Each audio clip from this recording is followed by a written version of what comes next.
Daily. Taste the Daily. Chennai காட்டாங்குளத்தூரில் உள்ள SRM கல்வி நிறுவன வளாகத்தில் 6வது சர்வதேச சைவ சித்தாந்த மாநாடு நடைபெற்றது. இதில் ஆளுநர் RN ரவி, மத்திய அமைச்சர் நட்டா, தமிழக பாஜக தலைவர் நயினார் நாகேந்திரன் உட்பட பலர் பங்கேற்ற நிலையில் மதுரை ஆதீனத்திற்கும் அழைப்பு விடுக்கப்பட்டது.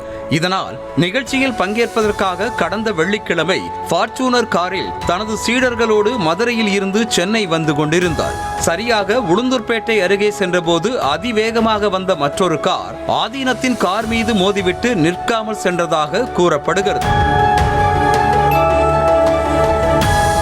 இந்த விபத்தில் காரின் பின்பக்கம் சேதமடைந்த நிலையில் நல்வாய்ப்பாக காரில் இருந்த ஆதீனம் உட்பட அனைவரும் எந்த காயமும் இன்றி உயிர் தப்பினர். இந்த சம்பவம் பெரும் பரபரப்பை ஏற்படுத்திய நிலையில் அது குறித்து போலீசில் புகார் அளிக்காமல் ஆதீனம் அங்கிருந்து புறப்பட்டு சென்றார். இதனால் சாதாரண சாலை விபத்துதான் என அனைவரும் நினைத்த நிலையில் கல்லூரி நிகழ்ச்சியில் பங்கேற்று பேசிய அவர் வரும் வழியில் தன்னை கொலை செய்ய சதி நடைபெற்றதாக கூறி பகீர் கிளப்பினார்.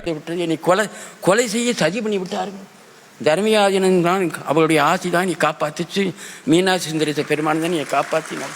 இந்த இடத்துல நிற்பனா பிளவமான்னு அவ்வளவு தூரம் நடந்தது. நேற்று நல்ல காரியத்தை பேச முடியவில்லை ஐயா. மாருதி சுசுகி காரில் வந்த இருவர் வேண்டுமென்றே தங்கள் காரின் மீது மோதியதாக கூறிய ஆதீனத்தின் கார் ஓட்டுநர் விபத்தை ஏற்படுத்திய இருவரும் குல்லா அணிந்திருந்ததோடு நீளமான தாடி வைத்திருந்ததாக தெரிவித்தார். 2 பேருமே இஸ்லாமியர்லாம் வந்தாங்க. அவங்க வந்ததுமே பேரிகார்டு போட்டு இருந்தும் பேரிகார்டை தடுத்தும் அதை மீறி தான் காரை பிளான் பண்ணி வந்த மாதிரி தான் இருக்கு. சேலம் சென்னையிலேருந்து பிளானிங் தான், பக்கா பிளானிங் தான். ஏன்னா உங்களுக்கு வந்த வேகம் அப்படி இருந்தது. இன்னொன்று பேரிகார்டு இருக்கு, பிளஸ் கார்ல நம்பர் பிளேட்டே கிடையாது. ஸோ நம்பர் பிளேட் இல்லாதனால தான் எங்களுக்கு சந்தேகமே ஏற்படுது. குறிப்பாக காரின் 2 பக்கமும் நம்பர் பிளேட் இல்லாததை சுட்டிக்காட்டி பேசிய அவர் எதிர்பாராமல் நடந்த விபத்து என்றால் ஏன் அவர்கள் தரப்பில் இருந்து இதுவரை புகார் அளிக்கவில்லை என்றும் அடுக்கடுக்காக கேள்விகளை முன்வைத்தார். வண்டி நிக்கவே இல்லை. ஸோ வண்டி அவனுக்கும் காயம் ஏற்பட்டிருக்கு. அவன் நேர்மையான ஆளா இருந்தா ஸ்டேஷன்ல போய் இந்த மாதிரி என் கார் இதாயிருக்குன்னு FIR பதிவு பண்ணி முறைப்படி அவன் செஞ்சிருக்கணும், இன்சூரன்ஸ் கிளைம் பண்ணியிருக்கணும். எதுவுமே கிடையாது. ஸ்பாட்ல நிக்கவே அவன் பாட்டுக்கு பறந்து போயிருக்கானா.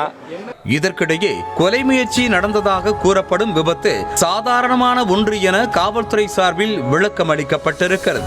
2 கார்கள் மோதிக்கொண்ட விபத்தில் சம்பவ இடத்தில் வைத்தே இருதரப்பும் சமாதானம் செய்து கொண்டதாகவும் போலீசார் தரப்பில் தெரிவிக்கப்பட்டுள்ளது. போலீசாரின் விளக்கம் முழுக்க ஆதீனத்தின் குற்றச்சாட்டுகளுக்கு நேர்மாறாக இருப்பது குழப்பத்தை ஏற்படுத்தி இருக்கிறது.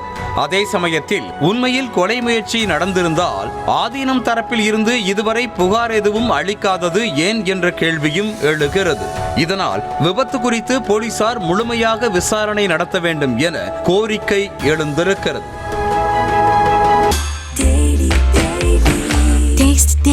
Taste the Daily.